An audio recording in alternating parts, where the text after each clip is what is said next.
12장 19절부터 21절까지 우리 같이 읽겠습니다. 내 사랑하는 자들아, 너희가 친히 원수를 갚지 말고 진노하시면 기록되었으되 원수 갚는 것이 내게 있으니 내가 갚으리라고 주께서 말씀하시니라. 내 원수가 주기로는 먹이고 목마르는 마시자. 그리하므로 내가 술을 그 머리에 쌓아놓으리라. 악에게 지지 말고 서로 악을 이겨라.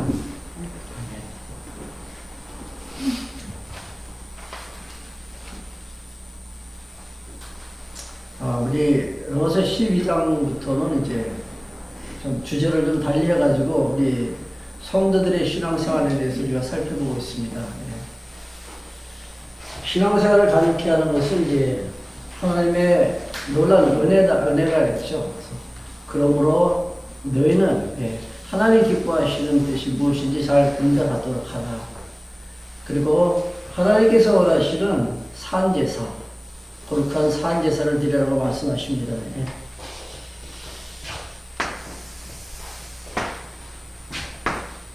로마서의 큰 틀은 우리가 이제 너무 많이 들었기 때문에 아마 잘 아실 거예요. 인간의 모든 불이 이제 하나님의 한 의가 나타나서 그렇죠. 우리를 이제 구원하셨으므로. 근데 이 구원의 기초는 사실 창세전 예수 안에서 택함 받은 거라 그랬죠. 택한 자를 하나님께서 이제 구원시켜 주십니다. 그래서 이제 구원받은 성도들은 이제 어떻게 살아야 되는 것인가 라는 기독교 윤리에 대한 부분이 12장부터 나온다 했는데 10장 1절부터 이제 그러므로의 윤리다. 이게 이제 우리 신앙생활을 가능케 하는 하나의 원천, 동력이다 그렇게 말씀드렸죠. 그래서 이제 그러므로 너희는 하나님께서 기뻐하시는 거룩한 산제사를 드려라. 네, 10장 1절로 보면 이제 너희 몸을 이렇게 시작되죠. 너희 몸을. 그 몸은 이 몸이 아니라고 말씀드렸습니다. 어떤 몸입니까? 그 몸은 예수를 머리로 한 그분의 지체된 몸. 그렇죠? 자, 모든 인간이 이제 불의할 때 우리의 모습이죠. 우리 이제 너무 많이 이제 살펴봤기 때문에 이 도표도 아실 거예요. 율법이 나를 갖다가 죄인되게 하죠. 그렇죠? 그래서 이제 사망 가운데 이제 우리가 이제 빠집니다. 이제 글쎄 하늘이가 나타나서 하나님이 이제 우리에게 은혜를 베푸십니다. 하나님의 은혜를 통해서 이제 죄인인 내가 의인이 됐다. 그래서 그리스도의 새 생명을 우리가 이제 부여받고 사는데 이제는 이제 우리가 이제 율법 가운데 이제 들어갈 수가 없죠. 여기는 이제 넘을 수 없는 큰 장벽이 있기 때문에 율법과는 이제 우리는 완전히 무관합니다. 그러니까 율법이 나를 저주할 수도 없고 정죄할 수도 없습니다. 우리는 이제 하나님의 은혜 가운데 살고 있는 이 몸을 가지고 이제 하나님께 산제사를 드리라는 얘기죠. 그러니까 이 몸이 아니라 율법적인 그러한 신앙생활이 아니라 이제 살아있는 산제사는 이 몸을 드리는 제사입니다. 영원한 생명을 부여받은 하나님의 그 자녀, 예수의 그 지체로서 이제 살아나가는 얘기죠. 너의 몸을 하나님 기뻐하시는 거룩한 산제사를 드려라. 그래서 이제 12장부터 이제 우리 쭉 보면은 여기까지 이제 이렇게 단락으로 이렇게 나눠집니다. 영적 예배란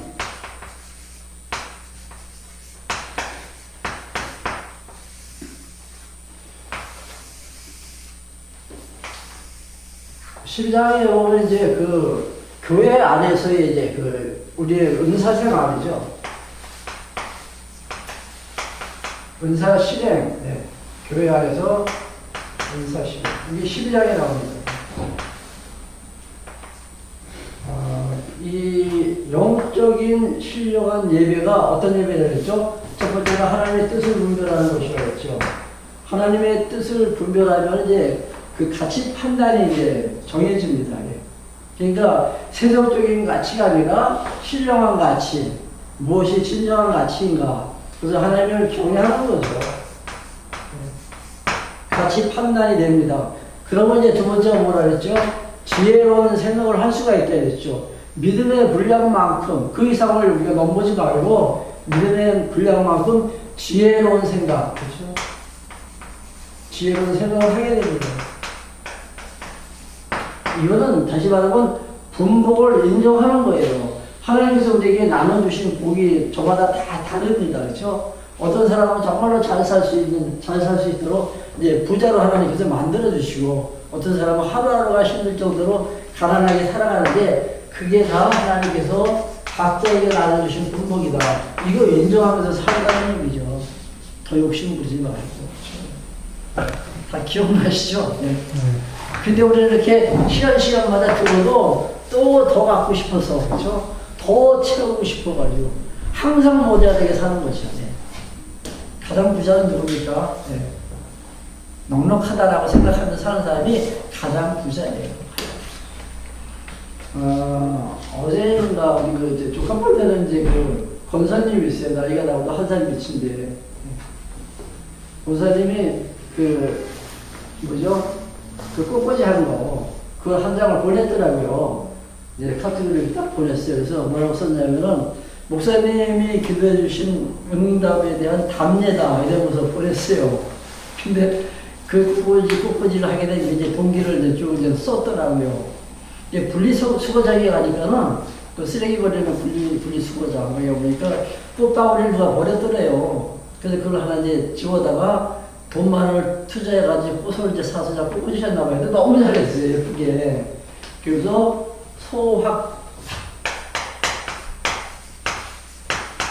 아시죠?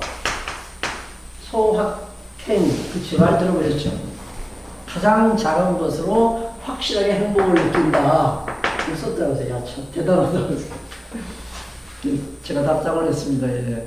정말 그 화환 속에 진리의 향이 담겨가지고 더 아름답게 보인다. 고맙다. 그래서 답장을 했는데, 가장 작은 것에 대해서 우리가 행복을 느낄 수 있는 사람이 정말로 멋진 사람이에요. 엄청난 걸 가지고 있으면서도 더 갖지 못해가지고, 더 채우지 못한 것 때문에 몸부림치고 산다면 참 불쌍하죠. 내 재산이 얼마나 된다고 생각하십니까? 우리 사회한테 한번 물어볼게요. 내 재산이 얼마나 된다고 생각해요?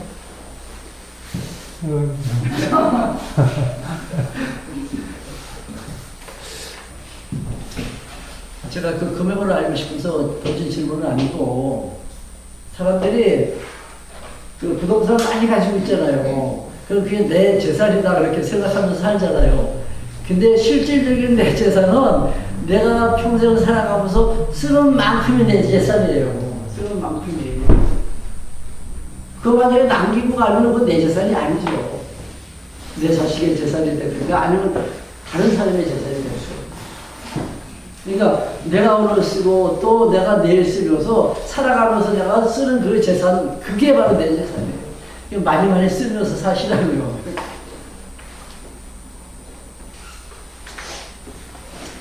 지혜로운 생각은 분복에 대한 감사, 즉 나에게 주신 복을 인정하면서 사는 거예요. 예. 그러면 우리 마음이 어떨까요? 우리 마음이 편안해지겠죠. 그렇죠? 편안. 그 성경은 항상 기뻐하라, 쉬지 말고 기뻐하라, 범사에 감사하라. 이건 어떻게 보면 신앙의 저 정점인 것 같아요, 제가 보니까. 그래서 신약 성경도 저 뒷부분에 나와 있습니다. 그러니까 이 평안을 누릴 수 있는 사람은 정말로 지혜롭게 사는 사람이에요. 이러한 마음을 갖고 어떻게 하라고요? 이제 세 번째가 은사를 실행하라 했죠. 하나님께서 각자에게 주신 은사가 저마다 다 있습니다. 너는 받지 못했다고 하는 것은 아니에요. 아직 찾지 못한 거죠. 다 있어요. 그 은사를 개발해서 주를 위해서 봉사하라. 이 주를 위해서 봉사할 때는 가장 중요한 거 놓치지 마세요. 사랑으로. 네. 추천해 보니까 사랑으로라는 아파트 있더라고요. 그렇죠? 사랑으로. 그러니까 사랑으로 봉사해야 되는 거예요. 구제할 때도 사랑하는 마음 가지고, 남이 하니까 나도 동달아 따라하고, 또 내가 이면이나 체면 때문에, 예, 굳이 한다면, 그걸 하나님께서 안 받으신다. 이 은사의 수행이에요. 그리고 또 하나는 이제, 우리 오늘 배울 상황에 대한 대처입니다. 이제 13장에 나와요. 이제 우리 오늘 말씀 가운데 이게 나오는데, 나에게 처해진 그 상황에 내가 어떻게 대처하면서 살아갈 것인가. 이거는 사회 속에서, 그렇죠? 예. 또 이웃과의 관계도 나옵니다. 예. 그러니까 약자를 돌봐라, 약자를 보호하라. 이건 14장에 나오네요. 14장에. 약자를 보호하라. 그리고 이제 약자를 보호하기 위해서는 이제 나 자신을 어떻게 돼요? 희생해야죠. 내가 또 양보하고, 내가 가지고 내가 꼭 쥐고서 어떻게 약자를 갖다 보호할 수가 있어요. 사랑에는 희생이 따라야 됩니다. 자기 자신을 버리고, 그리고 그 버려진 것을 이웃을 위해서 보태주는 거예요. 이게 바로 연보입니다. 연보. 그렇죠?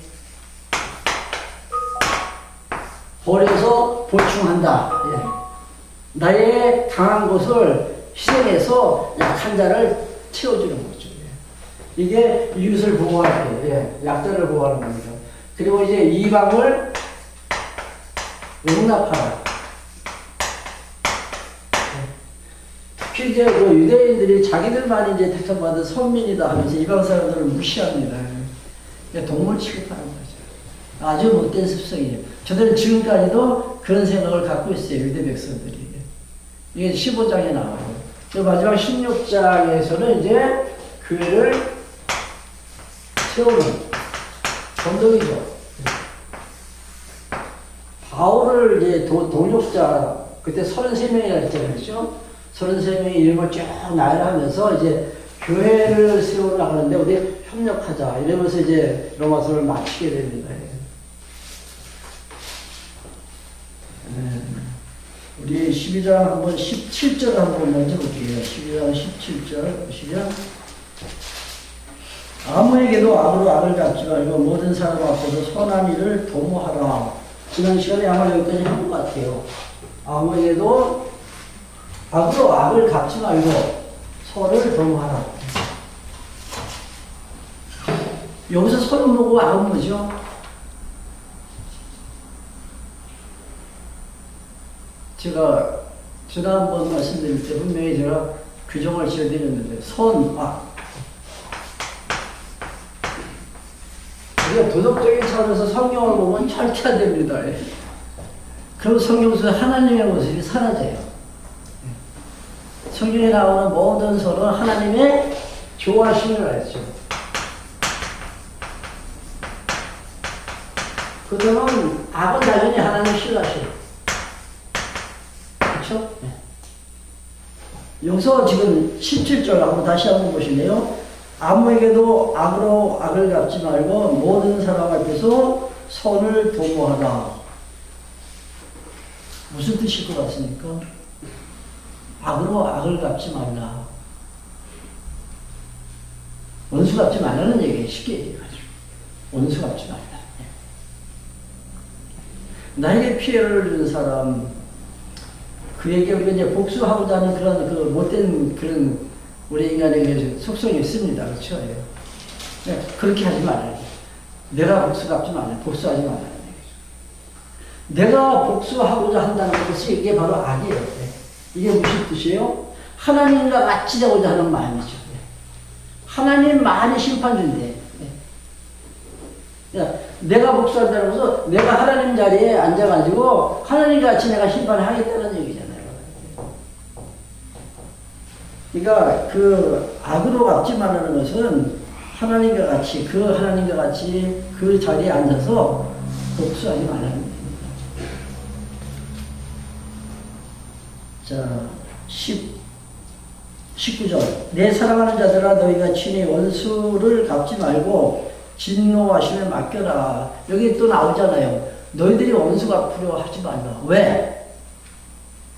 왜? 사실 우리가 복수할 때 내 마음 상태가 어떨까요?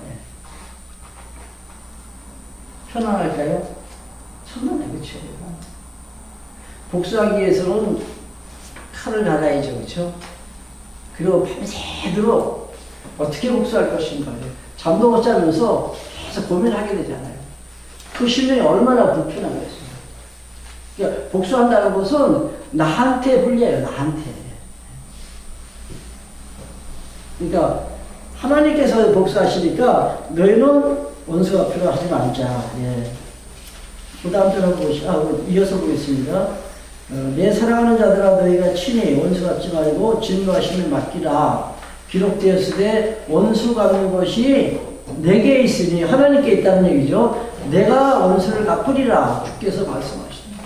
누가 갚아주세요? 하나님께서 갚아주십니다. 혹시 원수가 있습니까? 아내들은 남편이 원수인가요?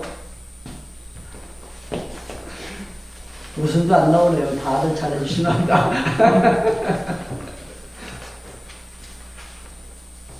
엄마들이 그러잖아요. 자식이 말 안 들으면 이 왼수 같은 놈. 원수 갚는 것은 하나님께 있습니다. 하나님께 맡기세요.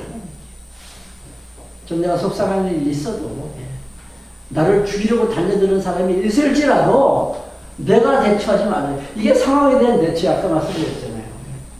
상황에 대한 대처. 자, 20절 보세요. 내 원수가 줄이거든 먹이고 목마르거든 마시우라. 그리함으로 네가 숯불을 그 머리에 쌓아 놓으리라. 그래서 숯불을 머리에 쌓아 놓으면 화끈화끈하겠죠, 그렇죠? 이건 무슨 말이냐면은 수치심을 느끼게 하라는 얘기죠. 저는 사실 목회 처음 시작할 때 이런 경험을 했어요. 예, 이런 경험. 정말로 싫은 사람 있잖아요. 정말로. 예. 저도 인간이기 때문에. 예. 정말로 싫은 사람이 있어요.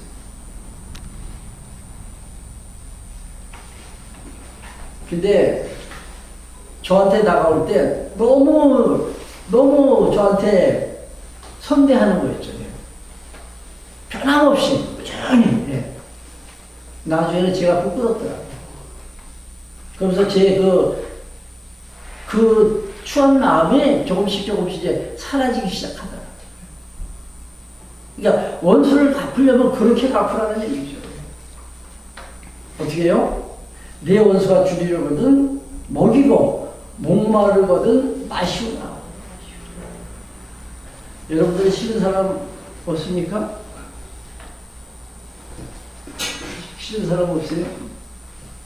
아니 정말로 보기 싫은 사람 있으면 저거 한번 상담합시다. 제가 안 맞는다는데.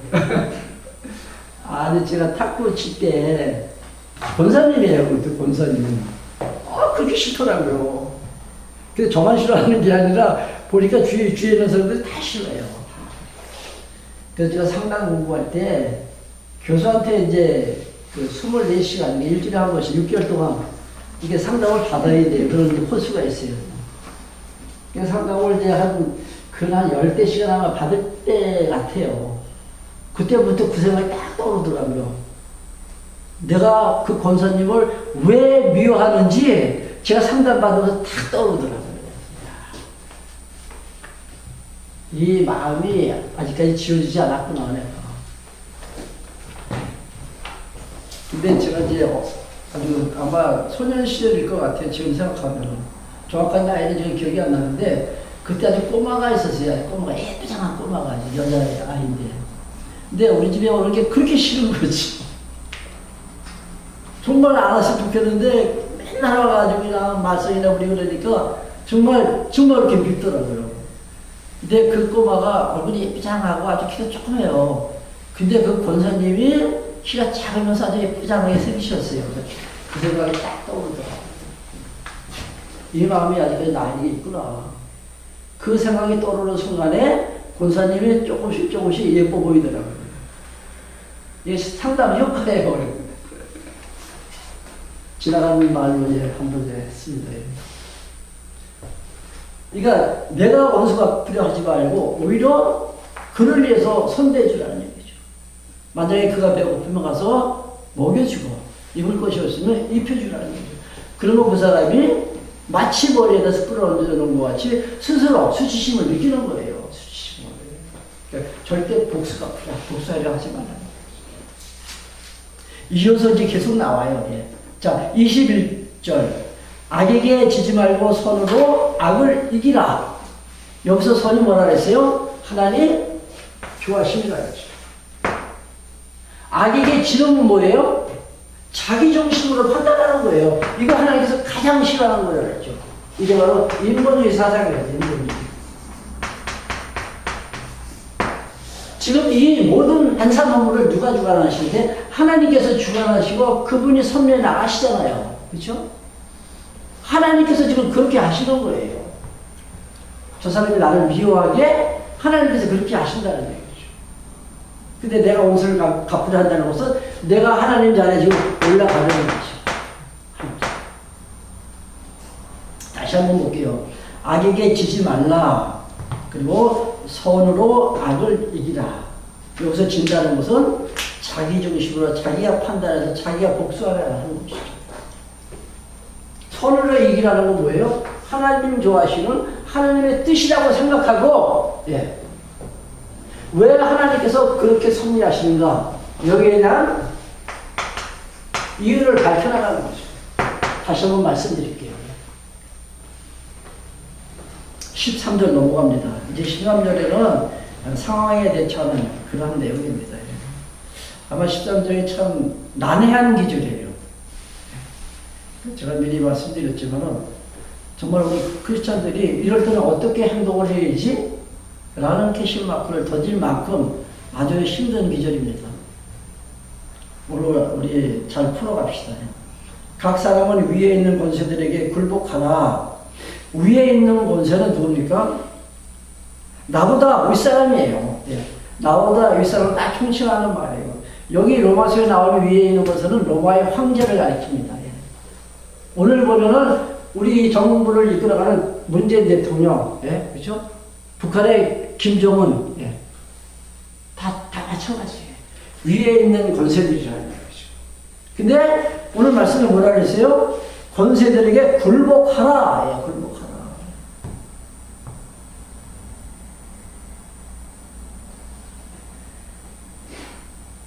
어떤 느낌이 오십니까? 교훈이 어떨 것 같아요? 만약에 김정은이 지금 남침을 해가지고 뭐 예수 믿지 마, 뭐 이렇게 교회를 갖다 막 다 불태우고 막 그러면 권세자가 하는 거니까 굴복해야 되는가라는 얘기죠. 근데 말씀은 분명히 굴복하라 그렇게 말씀하고 있다는 얘기죠.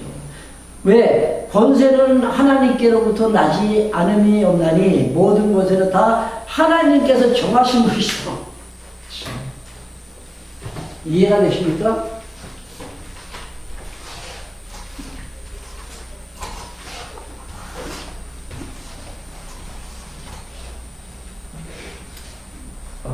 일제강점기 36년 동안에 사실 교회가 많은 핍박을 받았죠. 예.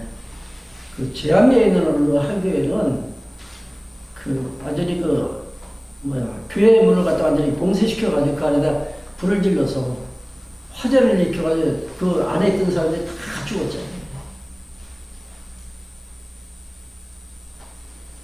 그런 핍박 속에서 우리 교회가 사실 36년 동안 사실 지켜왔는데, 말씀을 지켜왔는데, 오히려 지금 평화로운 이 시대에 와서는 교회가 타락합니다.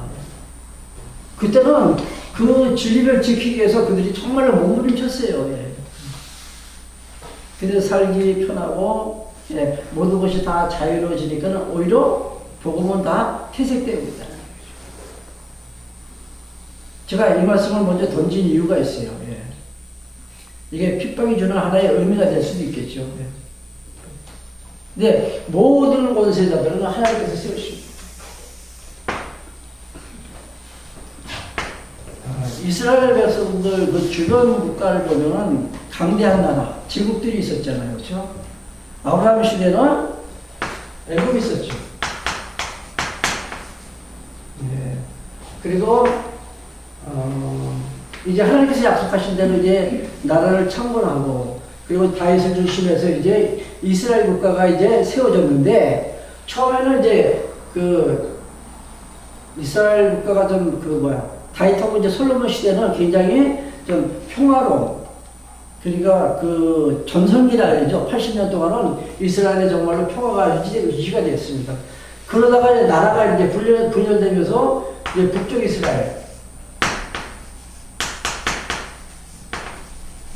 이스라엘이 이제 아스리에서 완전히 멸망당하죠. 근데 이 애굽에서는 그 아브라함의 그 후손들이 몇 년 동안, 400년 동안 노예 생활했다고 했잖아요. 그렇죠? 근데 북쪽 이스라엘은 아스리에서 완전히 나라가 사라집니다. 예. 나라가 없어지는 거죠. 그리고 조금 더 있다가 이제 남쪽 유다가 어디에서 망하죠? 바벨론. 이게 다 제국들이에요. 당시 애굽도 그리고 이 아수르도 이 바벨론도 당시 강대한 세력들이 아니죠. 근데 이스라엘이 그 지형학적으로 보면은 그 강한 나라에 그 이렇게 완전히 포진되어 있죠. 그 주변에 보면 강한 나라들이. 마치 지금 우리 한반도가 러시아나 중국 아니면 또 저 밑에 일본 그리고 태평양반도에서 이제 미국 있잖아요. 그 틈새에 우리 한반도가 있듯이 이스라엘도 마찬가지예요. 왜 하나님께서 거기다가 아브라함을 인도하셨냐 그렇죠. 어떻게 보면 협곡인데요. 그러니까 우리 그 역사서 이제 공부하다 보면 이제 나오겠지만은 이게 이제 가나안 땅이고 지중해고 여기 이제 애굽이죠. 애굽. 여기 이제 가나안 땅, 족각군이 오는 가나안 땅입니다. 이 북쪽에는 아스루가 있습니다. 그리고 여기는 또 바벨론이 있고 여기 넘어가면 이제 헬라, 그리스죠. 그리고 여기 로마. 이 강한 나라들이 다 있어요. 근데 이들이 이 제국을 이제 그 형성하기 위해서는 나라를 갖다 침공해야 되잖아요. 근데 가는 길목에 여기 딱 중간에 있는 거예요. 이스라엘. 그러니까 이 애굽이 아수르를 치러 가면은 항상 이 가나안 땅을 밟고 지나가야 돼요. 아수르도 역시 마찬가지입니다. 바벨론도 역시 마찬가지죠. 왜 하나님께서 이 정말로 이스라엘 백성들이 살기 힘든 여기다 하나님께서 인도해 가신 거예요. 이 제국들이 바로 하나님께서 세우신 이 애굽이나 아수르나 바벨론이 하나님께서 세우신 권세자들이라는 거죠. 근데 너희들 어떻게 하라고요? 굴복하라. 자, 이제 바벨론 다음이 어디냐면 바사제국. 바사제국은 이제 그 바벨론에 70년 동안 포로로 잡혀간 이스라엘 백성들을 다시 고토로 귀환시켜 줍니다. 그러니까 이 바사왕 고레스는 어떻게 보면 선한 왕이다. 황 고레스. 이 나머지 보면은 다 이스라엘 백성들을 괴롭혔던 정말로 인간적인 입장에서 보면은 악한 왕들이죠. 이렇게 악한 왕을 세우던가 아니면 하나님께서 정말로 지혜로운 선한 왕을 세우던가 이 모두에게 너희들 어떻게 하라? 굴복하라는 얘기입니다. 이 이후의 시대가 바로 이제 헬라 시대예요. 헬라. 그 다음에 로마 시대. 이 헬라도 이스라엘 백성들을 핍박하죠. 이 로마는 로마에 의해서 예수님께서 십자가지시죠. 모두가 다 보면은 하나님께서 세운 권세자들인데 이스라엘 백성들을 괴롭혔다는 얘기죠. 물론 이 바사 제국만은 이제 이스라엘 백성들을 굉장히 손대줬죠. 그래서 저들이 이제 고토에 돌아가서 허물어진 성문을 다시 재건하는데 이 고레스가 활동을 합니다. 자, 2절 보세요.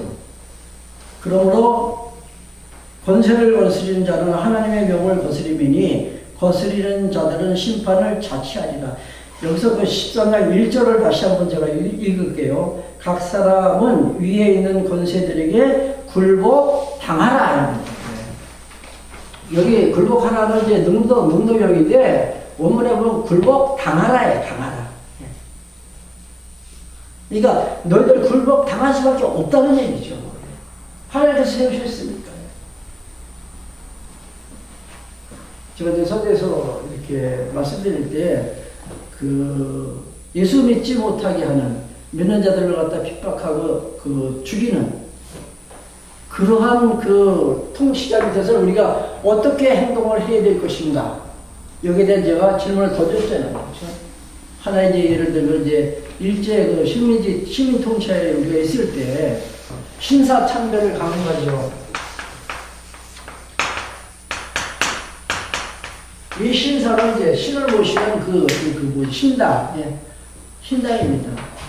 근데 일본에서는 천황을 완전히 신격화 시켰어요. 천황을. 그러니까 천황이 신이에요, 신. 그러니까 이 신사를 향해서 절을 한다는 것은 천황에게 내가 굴복하겠다라는 하나의 다짐이에요. 그러니까 일제시대 때 이렇게 우리 민족을 갖다 완전히 저들이 학대했거든요. 그럼 신사참배를 하면은 살 수가 있지만 만약에 여기서 거역하면 어떻게 됩니까? 죽을 수밖에 없잖아요. 그래서 그때 많은 순교자들이 생겨나죠. 평양에 1900 몇 년도인가 하여튼 1910 몇 년인가 제가 그렇게 이해하고 있는데 평양 전체가 거의 90% 이상이 다 믿는 크리스찬들이래요. 완전히 복음화된 데죠. 그로부터 얼마 지나가지 않아가지고 이제 신사참배를 강요를 당하니까는 그때 이제 살기 위해서 남한으로 내려온 사람들도 있고 남아해가지고 그리고 또 저항하다가 이제 순교당한 사람들도 있고 그래서 이렇게 두 부류가 이렇게 갈라집니다. 장롱교단이었었는데 그래서 이제 그 후에 이 교단이 또 쪼개져요. 그러니까 신사참배를 강요당할 때 순교당한 사람들, 거역하다가 순교당한 사람들을 이제 우리가 고신치기라고 합니다. 이게 부산에 이제 많이 있다는 거예요. 부산에 고신치기. 근데 이 사람들은 신사참배 한 사람들을 어떻게 보겠어요? 당신들은 잘못됐다는 얘기죠. 아마 저도 그럴 것 같아요. 신사참배 강요를 당했다면은 저도 아마 피했을 것 같아요. 아니면은 신사참배를 했을지도 몰라요. 제가 신앙생활하고 첫 해인 것 같아요. 첫 해. 80년 3월에 신앙생활을 시작했는데 아마 첫 해 같아요. 그때 정말 예수님 만난 그 기쁨이 항상 이제 은혜의 감격이 날 지배하며 살아갈 때인데 나름대로 그래도 내가 이제 신앙이 있다라고 이제 생각할 때죠. 근데 우리 후배 뻘되는 애가 하나 있는데 극장에 영화 구경 가자 그러더라고요. 좋다 가자 그래서 그때 제목이 뭐냐면은 저 높은 곳을 향하여. 혹시 보셨나요? 보셨어요? 생각 안 나는데 주기철 목사님 가가지고 한 10분 정도 아마 지났나? 근데 주기철 목사님이 이제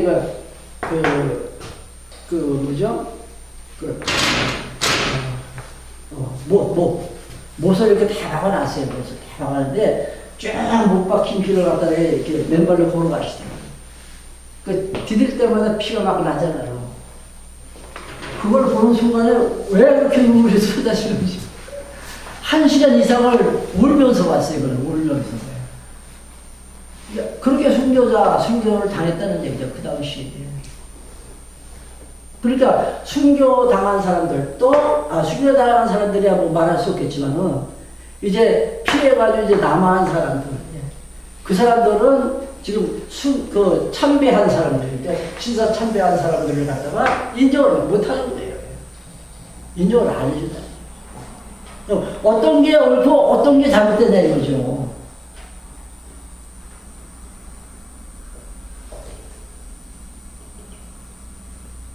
이 당시에 신사 참배에 동의한 사람들은 이 기준을 보고 13장 1절 각 사람은 위에 있는 권세들에게 굴복하라. 권세는 하나님께로 나지 않음이 없나니 모든 권세는 다 하나님이 정하신 것이다.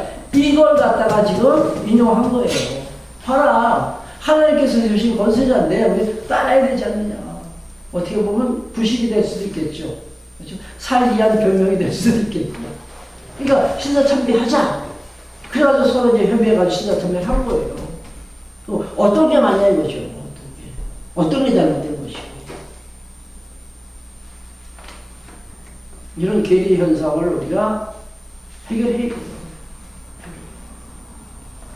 직장 생활할 때 그 사주가 뭐 회장님이 와가지고 명령을 하는데 정말로 내가 생각하기엔 너무 부당해. 그렇다면 내가 거역해도 돼요? 거역할 수 있어? 아니다라고 이야기할 수 있냐 이거죠. 요번에 선거에 왔더니 민주당이 참패해가지고 그 개각을 했더라고요. 그때 누구예요? 그 지금 민정수석입니까? 이철이 전 국회의원이잖아요. 민정수석으로 발탁했더라고요. 정무수석에? 정무수석. 죄송합니다. 정무수석. 근데 그 사람이 바른 말을 참 잘하는 사람이에요. 자기는 아니면 아니라고 내가 분명히 하겠다는 얘기예요. 멋진 사람이잖아요. 그렇게 할 수 있냐 이거죠.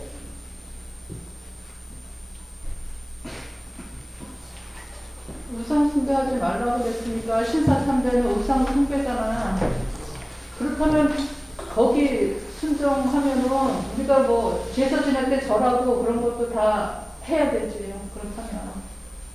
그러니까 지금 질문은 신사참배한 사람들이 옳은 정답이냐 아니면은 하지 않은 사람들이 하지 않은 사람이 옳은 거. 왜? 성경에는 지금 각 사람은 권세를 하나님께서 세우셨더라고요. 그러니까 굴복하라 그랬죠. 근데 물론 아까 제가 다시 설명드렸죠. 굴복 하나가 아니라 굴복 다 하나. 그렇게 되어질 수밖에 없다는 거죠. 하나님께서 세워주셨기 때문에 그렇게 되어질 수밖에 없다는 얘기죠. 그러니까 이 말씀이 그 일반화시켜가지고 모든 사람들에게 똑같이 적용을 시키면 안 돼요. 아까 서두에서 제가 말씀드렸죠. 상황에 대한 뭐라고요? 그렇죠. 이 당시 로마 교회는 로마의 통치 밑에 있었잖아요. 그렇죠? 근데 로마는 정치적으로는 그 속국을 갖다가 이렇게 강제하지만은 종교적으로는 그 크게 관심 없습니다. 간섭을 안 했다는 얘기죠. 그러니까 그 민족이 가지고 있는 그 토속신앙을 갖다 그대로 인정해 줬어요. 로마가. 근데 오늘 이제 마지막 부분에 나오지만은 이제 공세를 바칠 적에는 공세를 바쳐가지고 세금을 납부하라는 얘기가 또 나와요. 근데 문제는 로마교회도 그 로마 통치에 대해서 핍박을 받을 수밖에 없으니까 그때 어떻게 해야 되냐 이거죠. 그 상황에 어떻게 대처해야 돼요. 이런 상황 속에서 지금 던진 질문이에요, 이게. 그러니까 오늘날 똑같은 그 공식을 갖다가 공식을 만들어가지고 하나님께서 세우신 대통령에게 순종해라. 이렇게 말할 수 있겠냐 이거죠. 만약에 김정은이가 남침해가지고 너희들 신앙생활하면 다 내가 몰살시킨다. 그러니까 너희들 신앙생활 하지 말라. 만약에 교회를 갖다가 다 불태워가지고 없애버린다면 그냥 가만히 있어야 되는가? 왜? 굴복하라고 했습니다. 그건 아닌 것 같아요. 그건 아니겠죠. 상황에 따라서 아니겠죠. 그러니까 심판은 저 하나님이 하는 게 아닌가요? 우리 인간들이 각자 심판하는 거야? 그렇죠. 하나님께서 하시는 거죠. 네. 하나님께서 이제 하시는 거지. 나중에 또 나옵니다. 조금 한번 더 읽어볼게요. 그러므로 권세를 거스리는 자는 하나님의 명을 거스림이니 거스리는 자들은 심판을 자취하리라. 하나님께서 세우시는 권세자들을 만약에 거스린다면 그건 곧 하나님의 명을 거스리는 거다. 그러니까 하나님의 명을 거스리면 너희들에게 심판을 너희가 자취하리라. 그 화가 너희에게 돌아온다는 얘기입니다.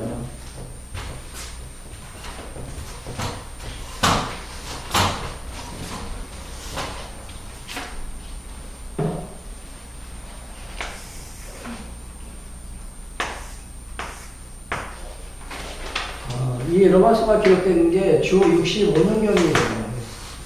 이때 로마서가 기록이 됩니다. 그리고 예수님을 십자가 못 박아 죽일 때 유대인들이 예수를 죽이시오 그러잖아요. 그렇죠? 그 당시에 그 총독인가요? 내가 누구를 놓아주랴. 그러니까 그 우편에 있는 강도 이름이 뭐죠? 반역. 바나바. 바나바? 네. 우편에 있는 강도. 우편가 아니라 바나바. 바나바를 놓아주라고. 예, 우편에 있는 강도를 이제 놓아주라는 이제 이스라엘 백성들이. 그러면서 예수를 십자가에 못 박아 죽일 때 그 피값, 죄값이죠. 죄값은 우리가 받겠다는 겁니다. 예, 이스라엘 백성들이 예수를 죽이시오. 이 죽일 때 그 죄값, 그 피값을 우리가 받겠다. 근데 이제 65년도에 이제 성경이 기록됩니다. 로마서가. 그러니까 요 배경을 우리가 이제 그 어느 정도 이제 좀 전제하면서 봐야 돼요. 그리고 이제 아까도 그 전도사님 말씀하실 때 70년에 성전이 완전히 해파게 되는 거죠. 성전이 완전히 다 무너져요. 이 성전이 무너질 때, 돌 하나가 뭐 돌 위에 이렇게 돈 놓이지 않을 정도로 다 무너진다 그랬어요. 그리고 132년부터 135년 사이일 거예요. 이때 성곽도 다 무너집니다. 그리고 이스라엘 백성들은 이제 유랑민족이 돼요. 예루살렘에 남아있지 않고 각 세계 각종 다 이제 떠돌아 다니는 유랑민족이 됩니다. 이걸 예상한 그 로마서의 예언의 말씀이 되기도 합니다. 그러니까 위에 있는 권세자는 하나님께서 세우셨는데 권사자에게 불복한다는 것은 그 죄값을 너희들이 받는다는 얘기죠. 아마 이 예언을 아마 하시는 것 같아요. 제가.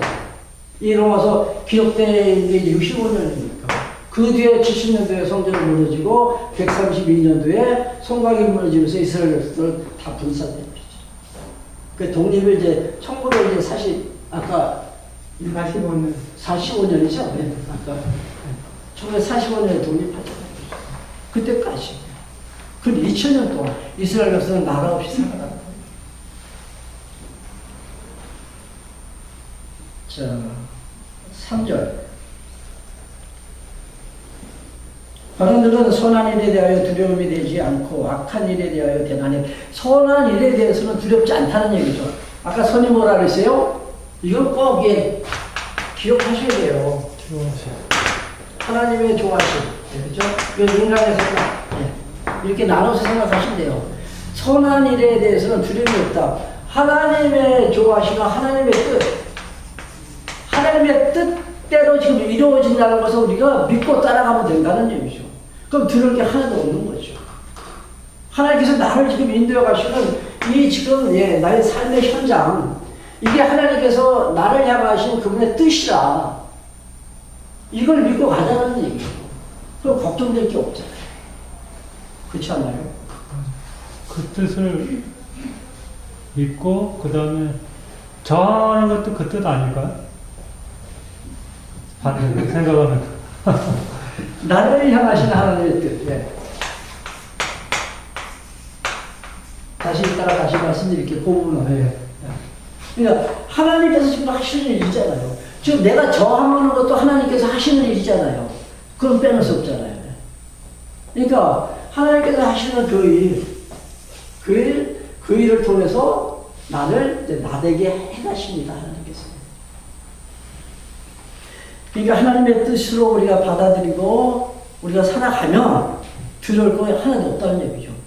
그 제가 기도할 때 항상 하는 기도가 어떤 환경 속에 있든지 그 속에서 자족함을 배우자. 이런 기도를 제가 빼놓지 않고 해요.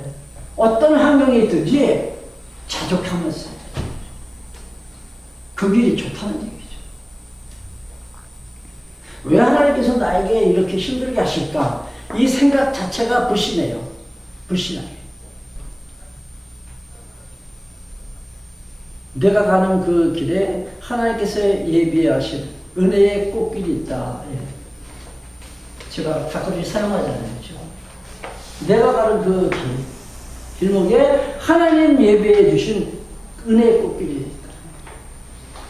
내가 보기에는 인간의 생각으로 생각할 때는, 인간 중심으로 생각할 때는 이게 나쁜 거죠. 악이죠. 이게 좋은 게 아니죠. 근데 하나님의 뜻으로 보면은 이게 나를 나되게 하시다. 그렇죠? 이게 하나님의 선이라는 거예요. 그래서 모든 것이 협력하여 무엇을 이룬다고요? 하나님의 궁극적인 선을 이룬다 했잖아요. 예. 모든 것이 협력하여 하나님의 선을 이루어가신다.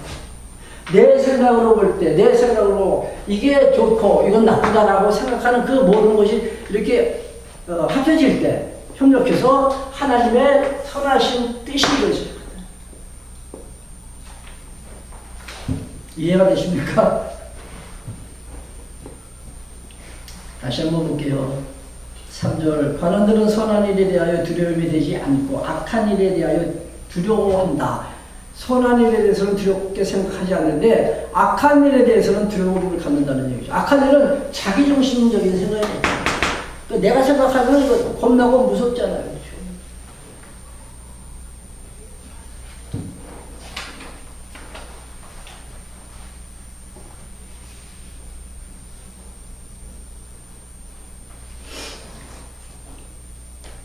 내가 권세를 두려워하지 아니하려 하느냐 선을 행하라 그리하면 그에게 칭찬을 받으리라. 그는 하나님의 사자가 되어 자 그는 누구의 권세자들이죠. 권세자들을 하나님께서 쓰시는 도구가 되어 사자가 되어 내게 선을 이루는 자리라.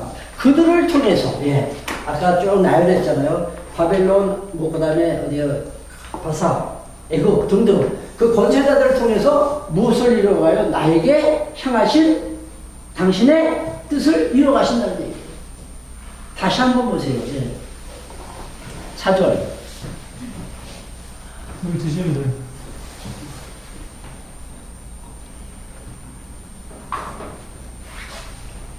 사절 한번 좀 묵상해 보세요.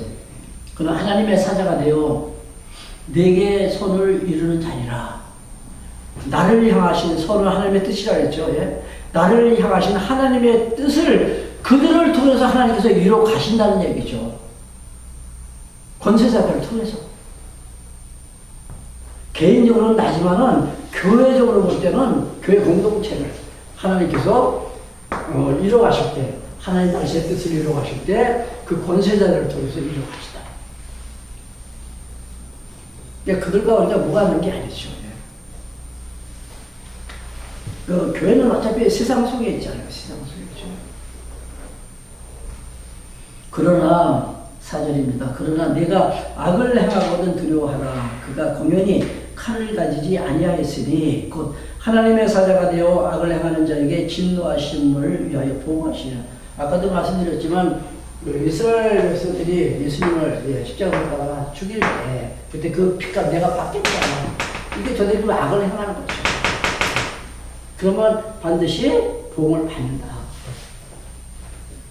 그러므로 5절입니다. 굴복하지 아니할 수 없으니 노를 위하여만 할 것이 아니요 또한 양심을 위하여 하자. 여기 이제 답이 있습니다. 예. 노를 위하여만 할 것이 아니라 양심 따라 하라는 얘기죠. 양심 따라. 노라는 건 뭐죠? 징계.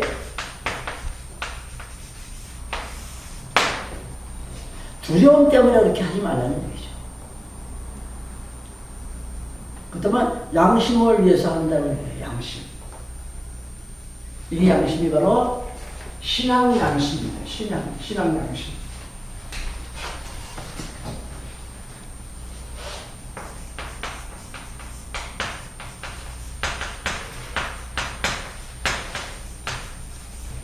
저마다 신앙 양심이 다 달라요.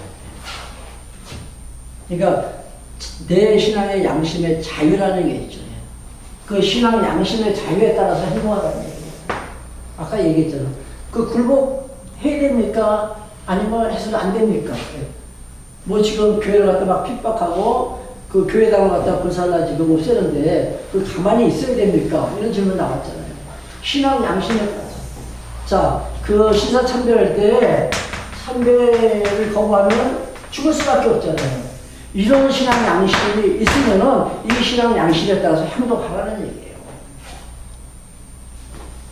내가 얼마든지 극복할 수 있으면은 그냥 목숨 바치는 거죠. 복음을 위해서 던지는 거예요. 그러니까 그 순교하지 못한 자들을 향해서 이 순교하지 못한 그러니까 그 신사참배에 그 동의한 사람들 그들을 바라보면서 너희들 잘못이야 이렇게 말하지 말아야지. 그들도 그들의 신앙 양식의 자유에 따라서 한 거예요. 그들도.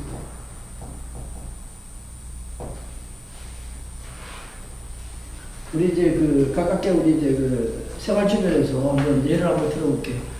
전 직장 생활을 안 해봤기 때문에 저는 그 성격 특성 제가 직장 생활을 못하는 성격이에요. 그 심리검사를 하니까 아주 정확히 나오더라고요. 정확히. 그 직장 생활 하시는 분들은 되게 하여튼 그 대단하신 분들 같아요. 그 스트레스 그 받아가면서 그 자기 할 일을 갖다 다 해야 되니까 얼마나 힘들겠어요. 지금 어디죠?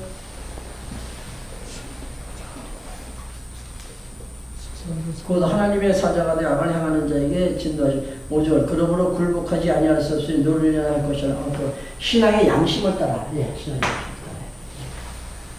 그러니까 직장 생활하면서 이제 사주가 이제 사장이 뭐 이렇게 하라고 명했을 때 그게 정말로 부당하기 때문에 나는 이제 거부해야 되는가 부당할 때 정말로 하나님 세우신 이제 권세자이기 때문에 따라야 될 것인가 이건 어떻게 할 것이냐. 그리고 만약에 주일날 교회를 먼저 못 나가게 한다면 내 신앙의 양심은 내가 주일 나가서 예배 드리는 게 내 신앙의 양심인데 이것까지 막으려고 한다면 어떻게 해야 될까? 자기 양심에 따라 살아야 되죠. 만약에 감봉시킨다면 그 감봉시키는 것까지도 내가 감안해서 내가 주일을 지킬 수 있겠냐 이거죠. 그렇다면 주일을 지키는 거예요. 그러니까. 못 나가게 할지라도. 뭐 1년 내에 이해가 안 되시는 분이 있어요. 이제 군에 가면 이제 그런 게 아마 있을 거예요. 군에 가면 이제 병원에 지금 이제 근데 이때 하겠지만은 만약에 교회 가서 예배를 드리는데 만약에 그 지휘관이 너 교회 가면 안 돼. 만약 이랬을 때 어떻게 할 것이냐. 병원이 이제 어떻게 할 것 같아.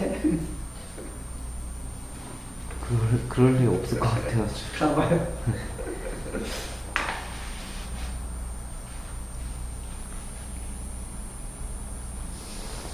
지금 가만 보면 그 죄를 지은 사람들은 죄값을 다 받더라고요. 보면 세계적으로 보면 여기는 정답이 있다 없다? 이게 옳고 이건 잘못돼. 그게 아니라 신앙 양심의 자유에 따라서 행동하면 되는 거예요. 이게 상황에 따른 그 기독교인들의 그 대처 방법이라는 얘기죠. 이거 하나만 우리가 확실하게 정리하면 돼요. 그럼 위에 있는 권세자들에게 굴복당하라. 이것도 하나님께서 굴복당하게 하시면 굴복당할 수밖에 없어요. 하나님께서 하시니까. 근데 이럴 때 우리가 이제 어떤 생각을 하냐면은 야, 어떻게 하면 내가 벗어날 수 있을까? 방법을 찾잖아요. 언젠가 한번 제가 말씀드린 것 같은데, 이 방법을 찾는 게 아니에요. 어떻게 하지? 갑자기 이제 사고를 당했다든가, 아니면 지난번에 우리가 집에 보이스피싱을 당했다든가, 그때, 야, 큰일 났다. 어떻게 하지? 이 생각부터 떠오르잖아요. 그렇죠? 물론 순간 이제 당황하니까 어쩔 수 없겠지만은 바로 무슨 생각을 해야 돼요? 왜 하나님께서 그렇게 하셨을까? 왜 하나님께서 그렇게 하셨을까? 분명히 하나님께서 세우신 권세자라 했잖아요. 하나님께서 하시는 거잖아요. 그러니까 하나님께서 하시는 그 이유가 무엇인지 이걸 찾자는 거예요. 그럼 답이 나오잖아요. 교회를 성장시키기 위해서 또는 개인적으로는 내 신앙을 정말로 하나님 기뻐하시는 아름다운 신앙을 연단시키기 위해서 라고 생각이 든다면 내가 신사참배 안 하겠죠. 안 하겠죠. 근데 우리 신앙이 여기까지 이제 미치지 못하니까 어쩔 수 없이 신사참배를 하는 거예요.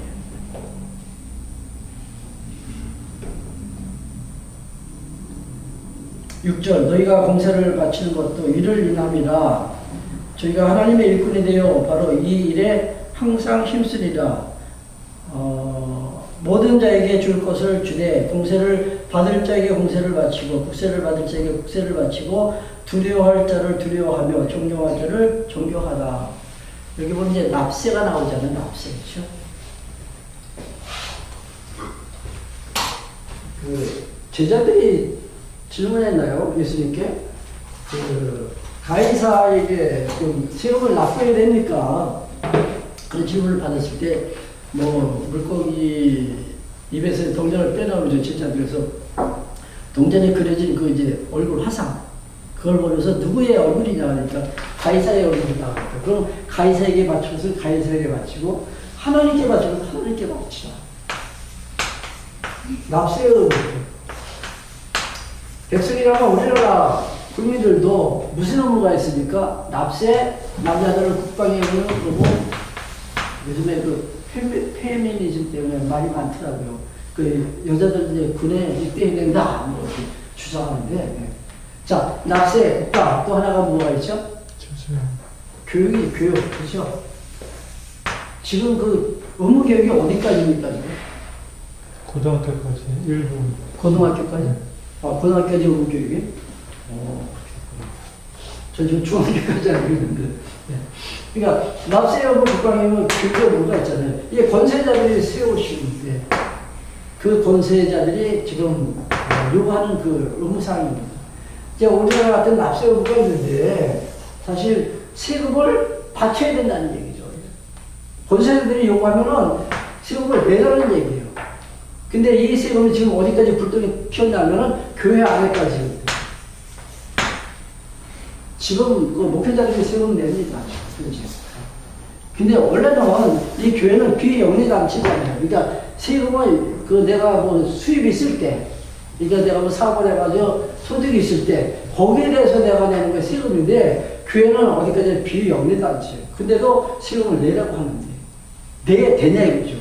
그 한동안 뭐 하면 아마 제가 알기로는 아마 20년 이상은 아마 거기에 대해서 아마 국회에서 이렇게 그 입법을 하려고 했는데 그 유권자들이 특히 이제 교회 성도들이 그걸 갖다 막았어요, 지금까지. 근데 지금은 이제 더 이상 막을 수가 없기 때문에 입법이 아마 그 통과가 된 것 같아요. 그 지금은 세금을 내립니다. 근데 이걸 보면서 저는 한 가지 생각하는 게 있어요. 교회가 얼마나 썩었으면은 지금 국가에서 교회까지 그걸 간섭하냐 이거죠. 교회는 스스로 문제를 해결해야 돼요, 교회는. 그러니까 종화자격이 없으니까 국가가 지금 간섭하는 거죠. 그런 말이 있더라고요. 그 복음이 증거될 때 헬라 지역에 복음이 들어가면은 그 복음이, 철학화된다 그러죠. 그래서 사도 바울이 이제 복음 들어갈 때 아덴에 가서 설교했잖아요. 그렇죠? 근데 그 사람들은 다 철학자니까는 그들이 안 받아들여요. 근데 결국은 받아들였을 때도 그 복음이 철학화. 로마에 가서는 어떻게 변했을까요? 그 복음이?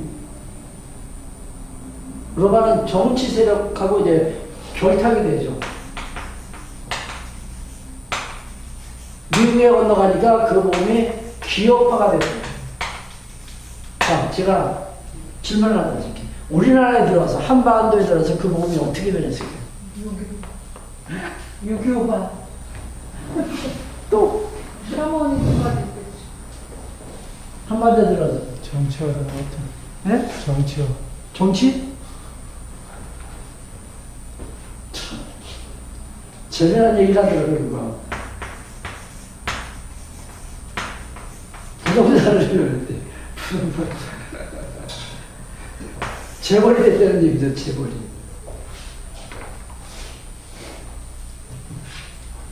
그래서 교회는 돈이 있으면 썩어요. 제가 지난번에도 말씀드렸잖아요. 수십억 재산을, 아마 수백억의 아마 재산을 가지고 있는 교회도 있을 거예요. 그 하나님께서 교회를, 권세자들을 향해서 교회를 정화시켜 나가시는 것 같아요. 그래서 굴복하는 거예요.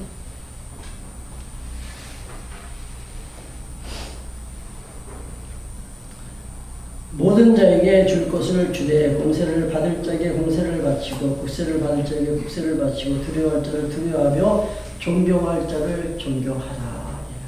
예. 권세자들에게 예, 굴복 당하라. 이제 이렇게 이해하시면 됩니다. 그리고 이제 그 신앙 양심의 자유에 따라서 행동하라. 그게 상황에 대한 대처예요. 그렇게 정리하면 깔끔하게 아마 정리가 될 거예요. 혹시 시간이 너무 많이 갔는데 질문 있으면 질문.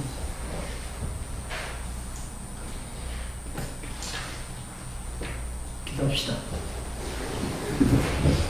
오늘도 귀한 말씀 함께 나누었습니다.